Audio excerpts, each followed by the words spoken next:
Good morning. Our next guest speaker jumped into action on that morning 10 years ago as a New York City Fire Department rescue paramedic. Not only a 9/11 first responder, but as a member of my family and husband to Mrs. Harris in Student Services, he is a member of our Bronco community. Please join me in welcoming Mark Harris.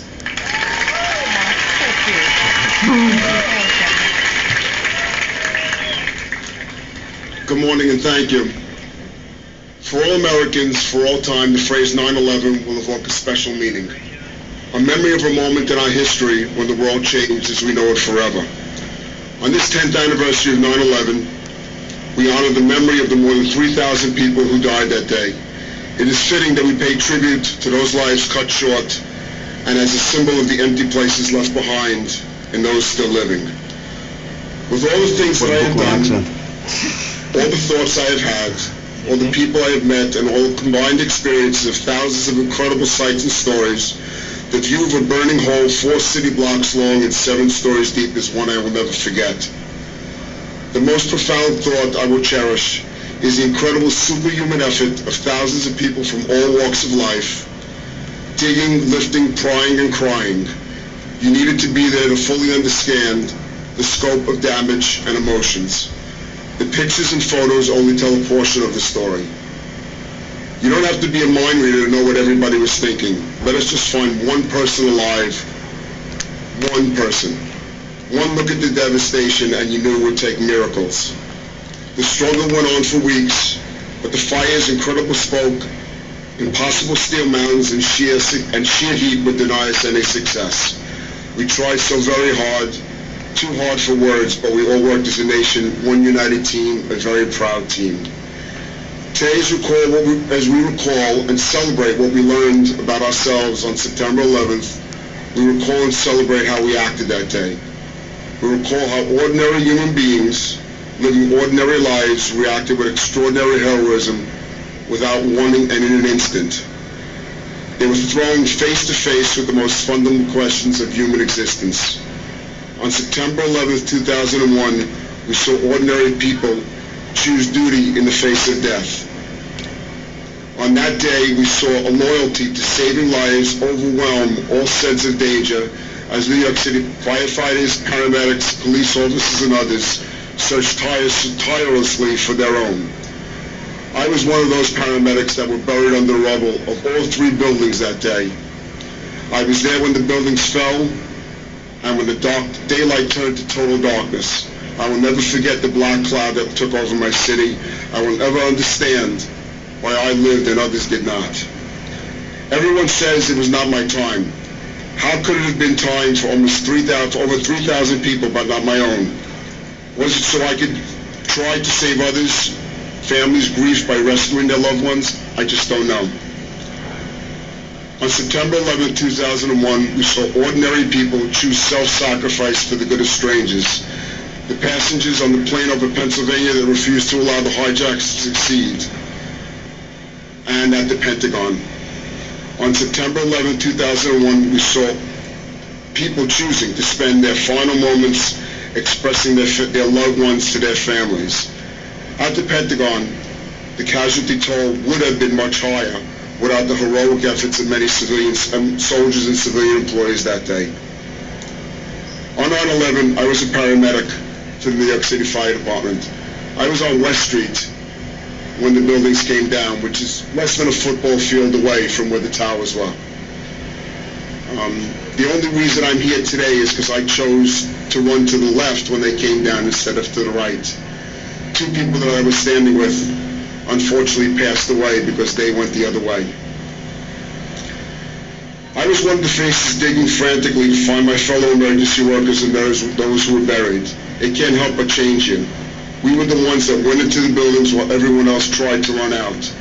The workforce was incredible. Paramedics, firemen, cops, court officers, iron workers, laborers, sergeants, lieutenants, chief captains, and detectives from as far away as California. No one got tired of digging, no one got hot, no one got hungry. We only had the extreme desire to get our brothers and sisters out alive. I hope no one here ever gets to see the pain on the faces I saw in the other firefighters that day. It's hard not to show emotion, but my days are riddled with unimaginable ups and downs.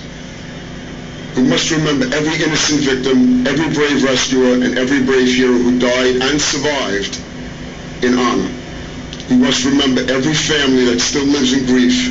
We must remember the fire, the ash, the last phone calls from the hero on the plains, and the thousands of funerals our innocent children, loving parents, and brave rescuers had to attend.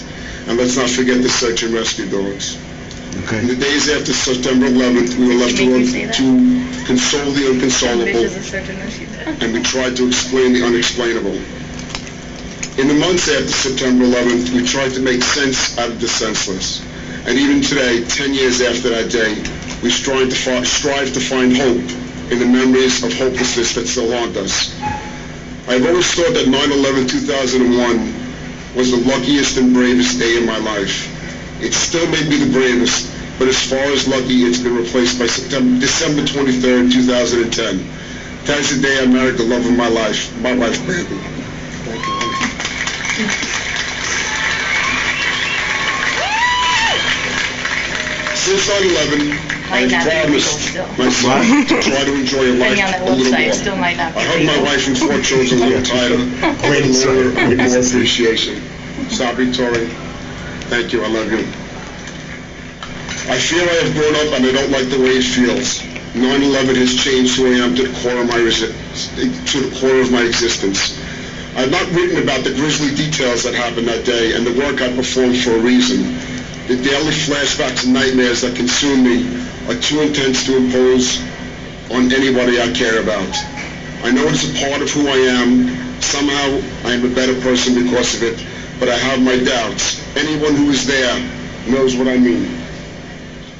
I have seen the best and the worst that mankind has to offer up close and personal. It was an experience that has no words to its title, only numbers. It is 3 numbers that changed us forever. 9/11. That is the number that we usually call for help. But now 9/11 is associated with our generation's Pearl Harbor.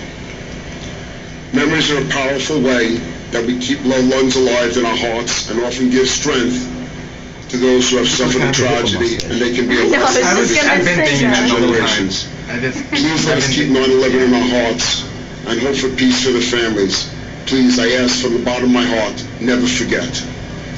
Today, as we think back on the events of 9/11, 10 years ago, our sorrow and loss of so many good people should be tempered by the example shown by so many who died and so many who lived. I can only hope that my actions that day taught us what it means to be human. I hope it shows you the immutable value of duty, loyalty, self-sacrifice, and love. The incredible need to help someone you do not know and will never see again. The incredible need to hope against hope that your friends and co-workers will be pulled out of a smoking inferno alive. September 11th is not what the terrorists did to this country, but about the people who ran in so others could be pulled out. That is a first responder hero. Soldiers and first responders know the satisfaction of saving one life, big or small, is the greatest feeling in the world. That is the only way we will triumph over terrorism and conquer the senseless tragedy of that day, is by celebrating the kindness of human spirit. Today we remember those lost. I ask you to join me in the hope that the good will not only endure, but it will prevail. We must remember to learn to live. Thank you, and God bless America.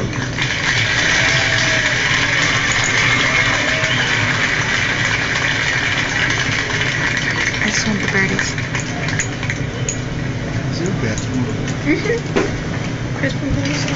Miss Fowler, I'm sorry. Good morning again, Broncos.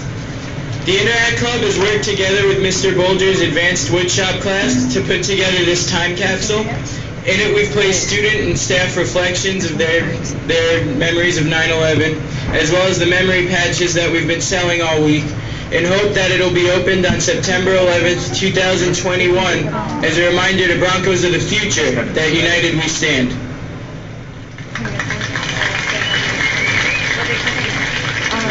Nothing.